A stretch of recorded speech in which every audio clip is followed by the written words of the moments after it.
Demonstrasi kontekstual modul 1.3 visi guru penggerak model manajemen perubahan inquiry apresiatif Bagja.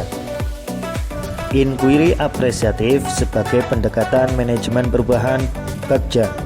Inquiry apresiatif merupakan salah satu model manajemen perubahan di lingkungan pembelajaran, baik itu di kelas maupun sekolah. Tahapan dalam inquiry apresiatif dalam bahasa Indonesia disebut dengan Bagja. B. Buat pertanyaan. A. Ambil pelajaran. G. Gali mimpi. C. Jabarkan rencana. Dan A. Atur eksekusi.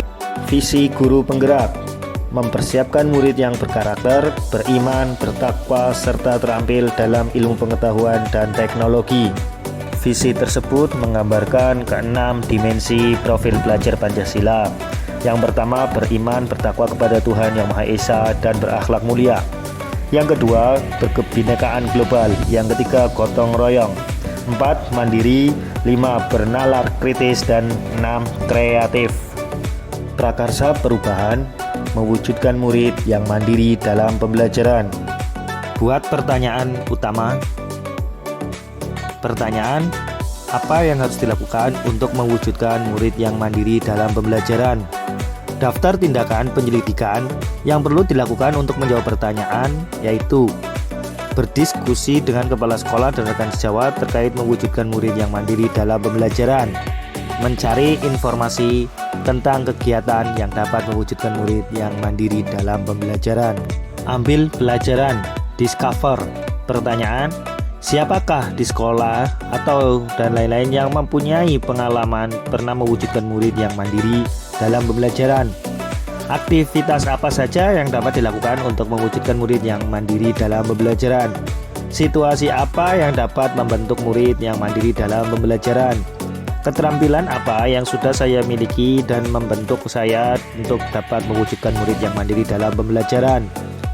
Daftar tindakan atau penyelidikan yang perlu dilakukan untuk menjawab pertanyaan, antara lain mencari contoh bagaimana mewujudkan murid yang mandiri dalam pembelajaran, mewawancarai atau survei pengalaman atau pendapat guru atau kepala sekolah terkait dengan membentuk murid yang mandiri dalam pembelajaran.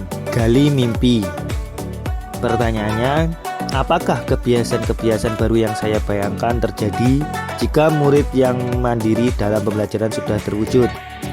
Daftar tindakan atau penyelidikan yang perlu dilakukan untuk menjawab pertanyaan, antara lain membuat gambaran atau narasi diri saat murid yang mandiri dalam pembelajaran terwujud, memajang narasi murid yang mandiri dalam pembelajaran di kelas, jabarkan rencana. Pertanyaan: apa langkah paling sederhana atau langkah pertama yang bisa dilakukan untuk mewujudkan murid yang mandiri dalam pembelajaran? Apa langkah atau terobosan yang bisa dilakukan untuk mewujudkan murid yang mandiri dalam pembelajaran? Daftar tindakan atau penyelidikan yang perlu dilakukan untuk menjawab pertanyaan, yaitu berdiskusi dengan murid tentang pentingnya murid yang mandiri dalam pembelajaran, melakukan dialog dengan kepala sekolah dan guru tentang langkah-langkah upaya mewujudkan murid yang mandiri dalam pembelajaran. Atur eksekusi. Pertanyaan: siapa saja yang dapat mengarahkan dan memantau keterlaksanaan murid yang mandiri dalam pembelajaran? Siapa saja yang akan terlibat dalam mewujudkan murid yang mandiri dalam pembelajaran? Kapan usaha mewujudkan murid yang mandiri dalam pembelajaran dilakukan? Bagaimana pencatatan kemajuan untuk mewujudkan murid yang mandiri dalam pembelajaran? Daftar tindakan atau penyelidikan yang perlu dilakukan untuk menjawab pertanyaan. Mengajak kepala sekolah dan guru lain untuk mengobservasi kekurangan dan kelebihan dalam mewujudkan murid yang mandiri dalam pembelajaran. Melibatkan warga sekolah untuk mewujudkan murid yang mandiri dalam pembelajaran. Melakukan pembelajaran yang menyenangkan untuk mewujudkan murid yang mandiri dalam pembelajaran. Terima kasih, semoga bermanfaat.